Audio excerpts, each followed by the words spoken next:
Hey guys, welcome to Unleash Podcast brought to you by Hidden Gen, where we talk about how to unleash your hidden potential. I'm your host, Yuri Diogenes, and we have a great episode for you today featuring Rob Hines. Thank you for being on, Rob.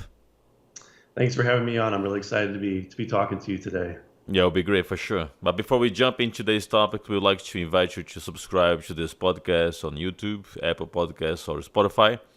Also, you can always find this podcast at our Hidden Gen website. It's hiddengene.net. And if you live in the area and you have not been at Hidden Gem, make sure to grab a free trial pass at hiddengem.net. All right, so Rob, let's get started here. Talking a little bit about your background, what do you do, and how you got into this fitness industry. Yeah, so as far as like a career, my background and my education is in business marketing. I graduated from college, goodness, 5 years ago now, right about this time, 5 years ago, with a management and marketing degree. And fitness had been a interest of mine since right around the time I got into college, and I didn't really start doing personal training until I think later that year that I graduated. So I was working a corporate job doing corporate sales, working in an office, and kind of doing personal training on the side. And I really just kind of discovered it as a passion when I would just notice how I would react when people would ask me questions, like when friends of mine that would see like where I started and then like how I was doing at the time as far as my fitness journey, like ask me questions like, how do I do this or how do I improve this? And then I would just kind of notice that I would get excited to talk about it and to help them out. And that's just kind of how I started in personal training is just helping friends out. And it just kind of went from there. Started doing it online and then uh, transferred it more into in person just kind of when the whole pandemic thing happened. So it Mm-hmm. was just a lot of changes, and it's kind of a convoluted story about how it all came together. Yeah, so but in which point you felt like, okay, I can now transition to do this as a full-time job? Well, when I transitioned to do it as a full-time job, I really hadn't planned at the time for it to be a full-time job. So I moved here to the DFW area about a year and a half ago now. So I was living in Madison, Wisconsin, and I'm from the Midwest. I was born and raised in Michigan, and then I was going to college in Wisconsin. And it was actually when I was at college that I got into weight training because the school that I was going to had a Division III football team. So they were a private school, but they had a small football program. And my brother was going to the same school at the time. He played football. My other brother had played football there, and they just kind of convinced me, like, hey, why don't you start lifting weights and go out for the football team? Because if you have any kind of the program's so small, if you have any kind of athletic ability whatsoever, you're probably going to get on the field and play. So I came into college. I was like 150 pounds probably. Maybe not quite as tall as I am now, but still probably around 6'2". I used to run like a 5K or a 10K every day, and just completely switched up my training style. And we started the way that we trained was a lot of like West Side barbell conjugate method type Mm-hmm. of training. And I was just like, this is really, really fun, and this is cool. That I'm getting stronger, and I'm not, I'm starting to be less of a rail skinny kid, starting to get a little bit of muscle, and it just kind of that kicked it off. But yeah, so I went to school in Wisconsin, and then after I graduated there, I stayed for a few years because I was working in the area, and I was working for this marketing company in Madison, and was pretty new to the company. I think I was maybe 3 or 4 months out of training when COVID happened, and so the company was already really not in a very good position. And then so when all of our customers pulled their advertising because their businesses weren't open, it was just like layoffs were imminent. So I kind of floundered there for a little bit. I had never been laid off from a job. It was kind of um, a shock to the system a little bit. Mm-hmm. And I kind of floundered there for a little bit, not really sure what to do. But I had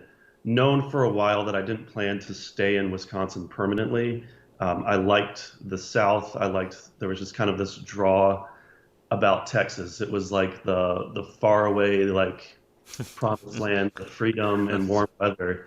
And I had been to Houston, and Houston to me was just kind of a muggy, humid, dirty city. And I had a friend that I knew over Instagram that lived in Dallas, and he was like, "Hey, if you're thinking about moving to Texas, you should come to Dallas and check it out." So I made two trips here in summer of 2020. Uh, all the time that I spent was actually in Dallas, the city. I didn't come out to Allen or Plano, where I live. I made one trip out to Allen to train at a gym out there. Um, and so when I made the move, like I didn't have a job set up. So I just sold most of the stuff that I had, packed up everything else, and just started driving. Moved to an apartment that I'd never visited or never looked at before, to a city that I'd never been into, Plano, and was going into a 24-hour fitness on a day pass right after I moved here, and asked if they were hiring, and they said, "Yeah, we need personal trainers." So I was certified and everything, and I just kind of figured it was something I could do until I found another job in business, because I thought I would probably go back into business. Hmm. And I started doing personal training in person, and uh, picked up a lot of clients quickly, and just was finding that I was really enjoying it a lot as far as the work. It was just very fulfilling, and I had a taste of that, being able to help people transform training online, but also in person. You just have a little bit more of a personal connection, Yep. and I just really enjoyed that. And right around the time that Greg reached out to me to come in and interview to train at Hidden Gym. Well. But where Greg lands on this? Did you meet him before, or? Oh. No, no, I had never. So I'd heard about Hidden Gym, but I'd never been over there to visit. I'd never checked it out. I didn't know who Greg was. I didn't know that the owner was someone that had, a lot of connections in the industry. So it was really unexpected, kind of So the way. how he found out about you? Did you So apply? So I think he had my email address because uh, I think I'd seen a targeted like Instagram ad for a certification class that they were holding at Hidden Gym, and I signed up for it to go do this class, and then ended up not being able to go. I just was so booked with work that I wasn't able to go, but I think they still had my email from that. And so I got sent, I think, part of like a mass email of emails that they had, like, we're looking for some trainers. And I responded to that. Okay. So, yeah, so that's how that happened.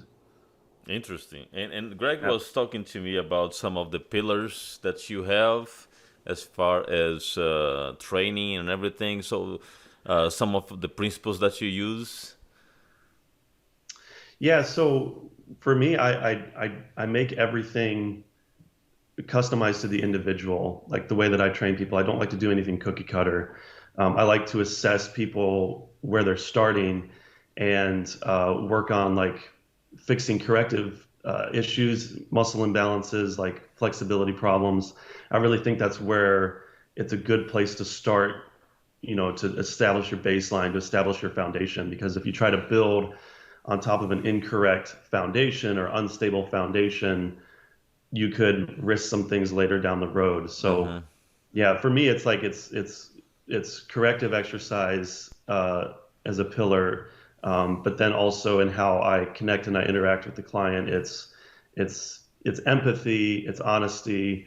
I'm going to understand them and meet them where they're at, understand what their struggles are, and I'm always going to be honest. I'm going to be honest about. I'm not going to sugarcoat things. I'm not going to be a jerk, but I'm not going to sugarcoat things and tell them that, if the reason that they're failing in some way is because of something else, when we know what the issue is, and usually they know what the issue is too. But um, I just believe in taking care of people Yep. and doing everything I can to help them. That's just what I'm about. So your background is business, but you've been doing the personal training for quite some time, and you said that you also got some certification. Is that correct?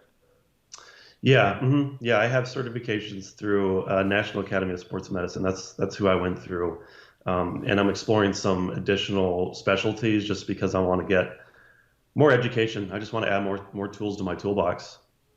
Interesting.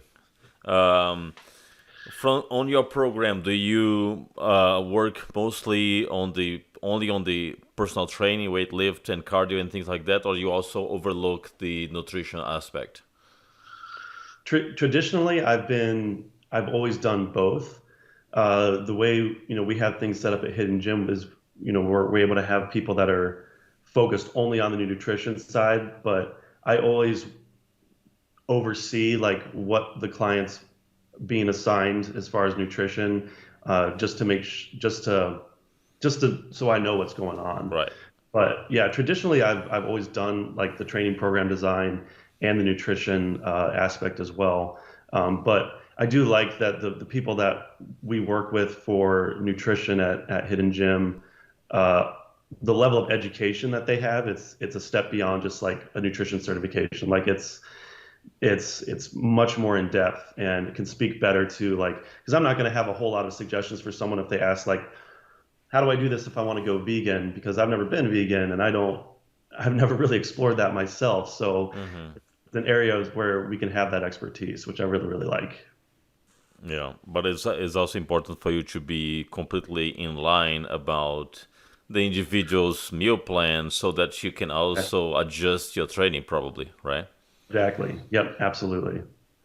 And when people are coming to train with you, you probably train a lot of people, and you probably have some success and some failures along the way. And I see failures like people not progressing the way that they wanted.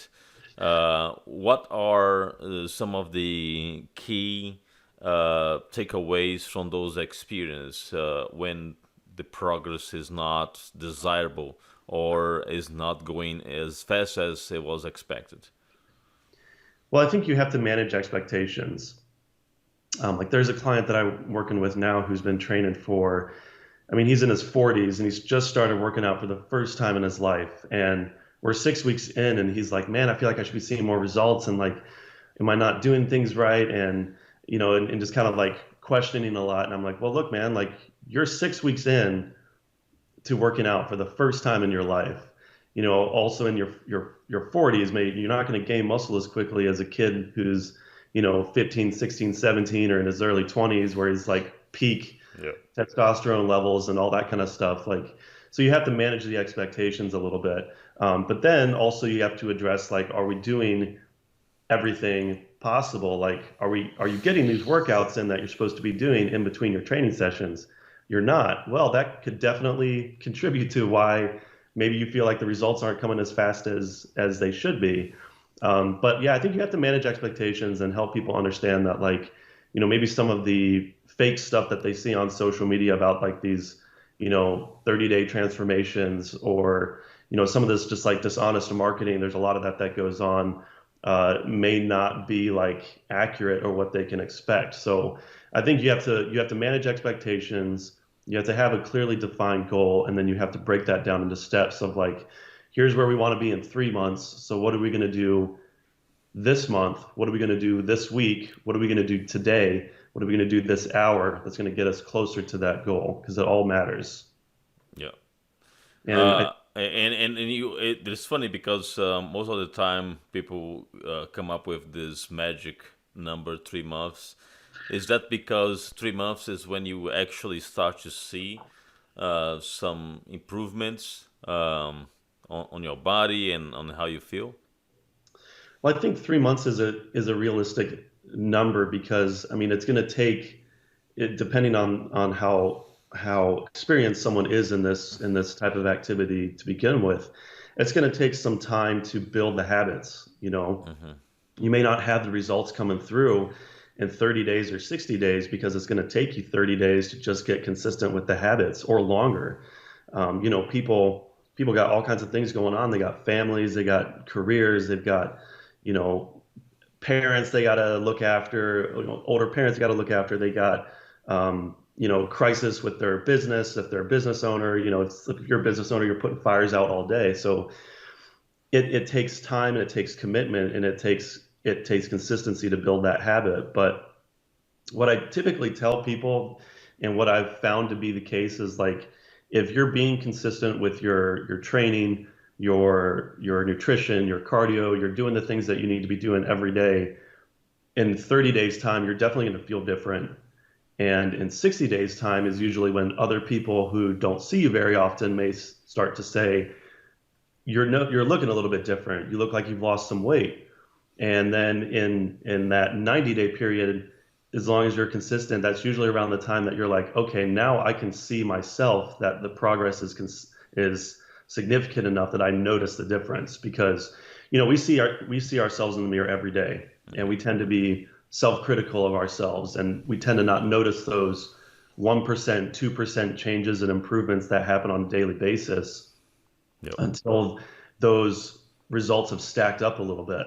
But someone who maybe sees us a month or 2 months ago and then sees us now is going to notice those things. And so that's what I think that's why like that 3 month term makes sense for a lot of people. Hmm. And they got to understand that it's not an overnight thing. Yeah, makes sense. Makes sense. Now, you mentioned a little bit in the beginning about the fake stuff in social media and the wrong expectation that it creates with those rapid transformations. That is, as a consumer, as someone that is trying to, start a diet, start a program, social media also has a plethora of online coaches, right? So, what is your advice for someone that is, trying to get in shape and choosing the right coach?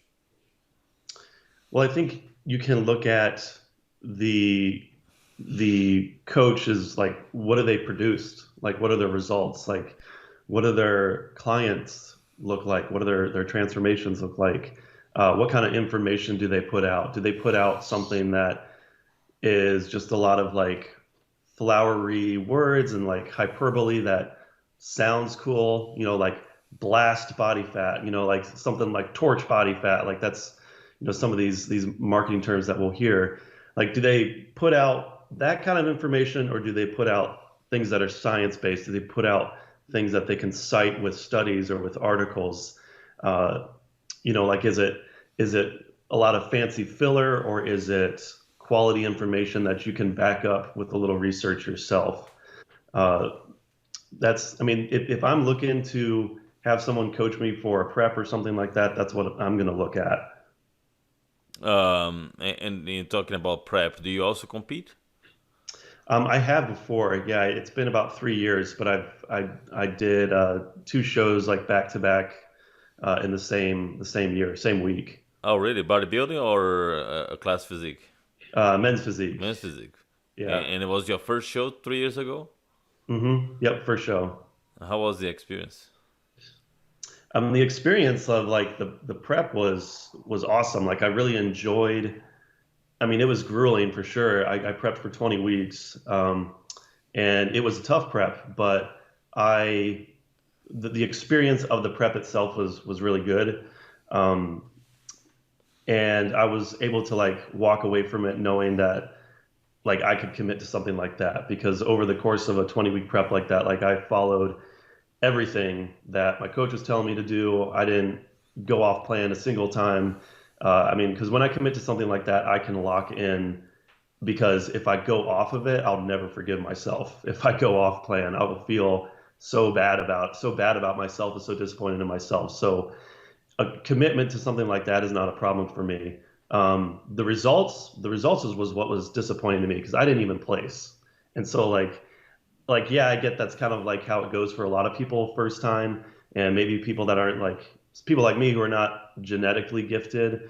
Um, but like I walked away from it being like, okay, now I definitely know some things that I need to improve, and I learned a lot through that prep. Like But I've done. but going back to the expectation, were you expecting to do better, or realistic? You knew that okay, this is my first competition. I might not even place. Absolutely, yeah. I didn't expect that like I didn't think I would win like an overall or anything like that. Definitely not. But I thought maybe I'll play somewhere, but I wasn't really thinking about that. My mentality was just I'm going to give this everything I've got, and the result will be the result. But no matter what the result is, I'll walk away knowing that there's nothing more that I left it all on the table. I put it all out on the field, and I was able to say that at the end.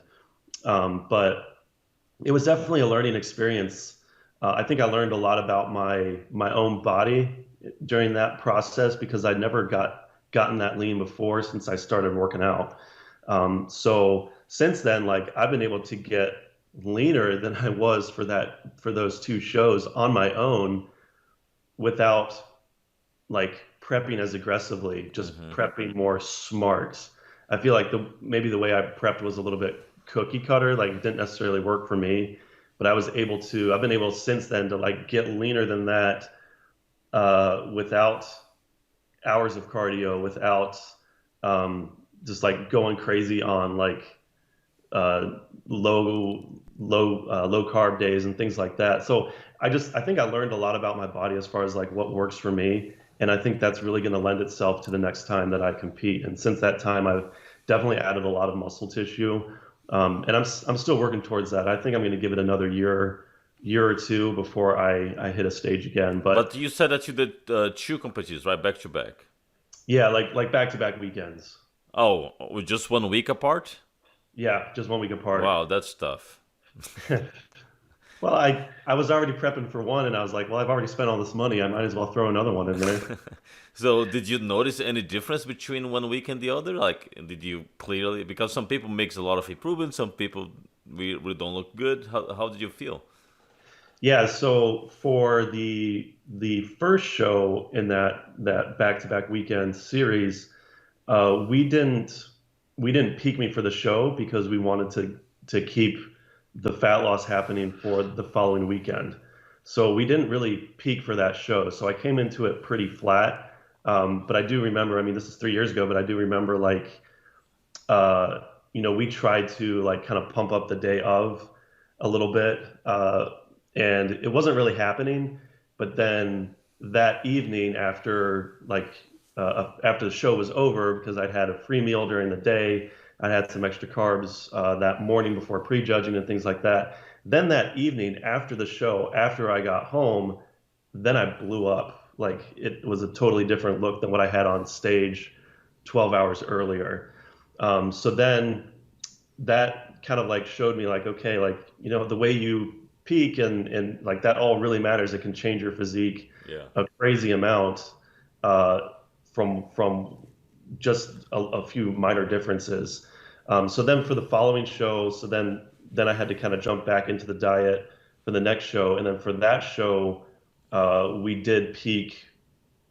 We did peak for that one, but again, we kind of missed the peak. Like I think we underestimated how much I actually needed as far as food to actually get to Hmm. where I get filled out the way I needed to. And so I was a little flat for that show too. And then also that show, it was only the second time that I think it was the second year that they've done that show, and it was around 500 competitors, so it was a pretty decent sized show. And the way it was managed, as far as like time management, was uh, it ended up being like, oh, men's physique, you're on in 5 minutes, and so it was like we didn't even have time to like pump up. So Wow. that it was kind of a crap show that way too. But it was super just interesting and educational for me as a first timer, just seeing all these different variables about how a peak will affect your look and everything like that. And also like, I mean, this sounds to someone like you or other people in this space that know these things. For me as a newbie, not knowing like how much I should have focused on posing, because the coach that I had was like, well, I can't teach you how to pose. You're going to have to hire someone else to teach you posing. And I was like, well, I've already spent $1,200, on this coaching. Like, I can't afford another coach to teach me how to pose. So I just tried to figure it out myself and watch Oh YouTube. yeah, So yes, it's of course tough. that's not going to work. Now you learn a lot from that competition, and you also learn a lot for the past 3 years doing it and working on. As you think about competition in the future, you think about doing it on your own, or are you planning to hire a coach? I think I will still hire a coach. Um, I think I will. Yeah, I think I'll still work with a coach. And now that I am where I am, like I'll definitely be looking to tap into some of those resources, with Greg and Connor and some of the guys that have been doing this for so long and that can have so much expertise to lend to it.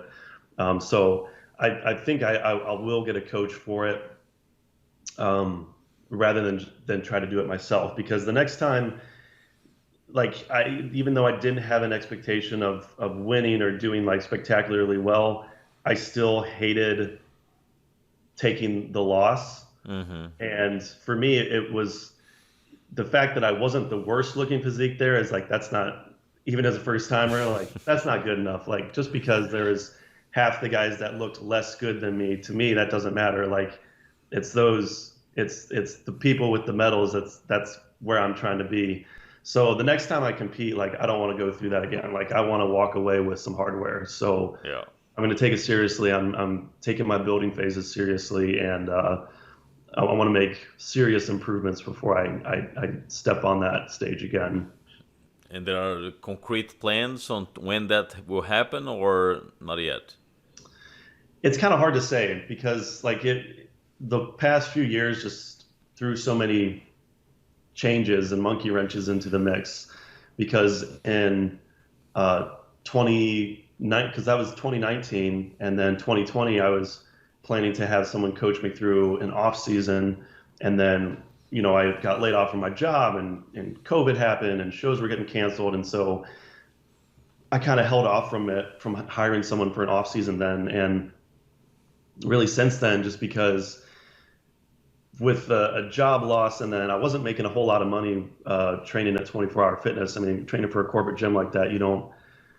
It's really not super lucrative, even if you're busy as a trainer. So I hadn't had the money to like put into having someone coach me through an off season or anything like that. So I've just kind of been handling it myself, like doing my own research, assessing my own training, my own nutrition, and just keeping myself accountable for those improvements. And I definitely have made a lot of improvements since that first time.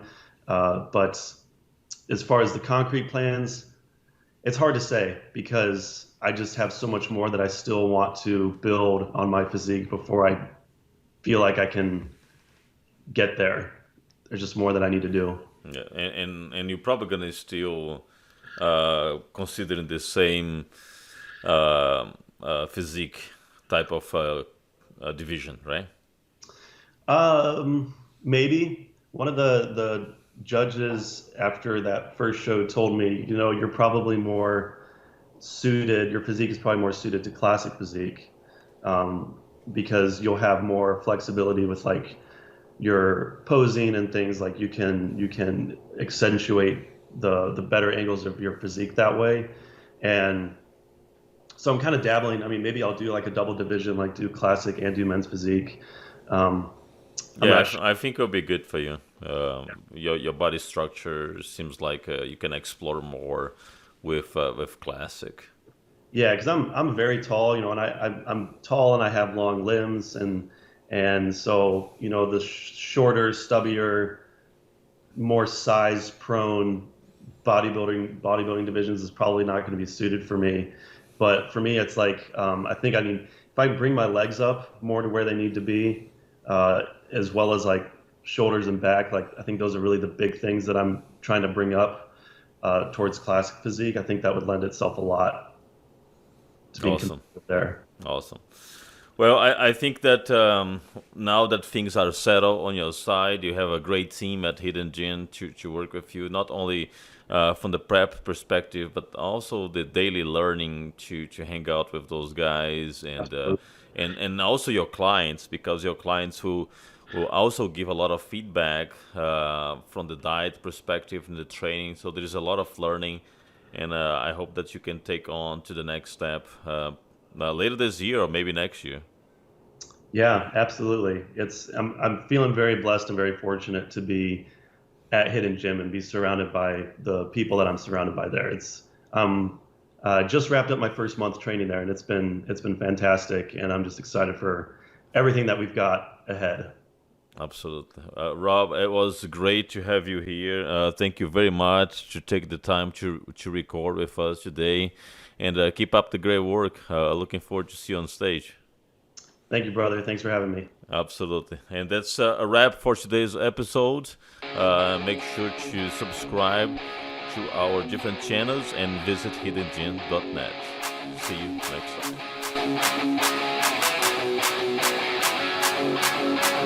time.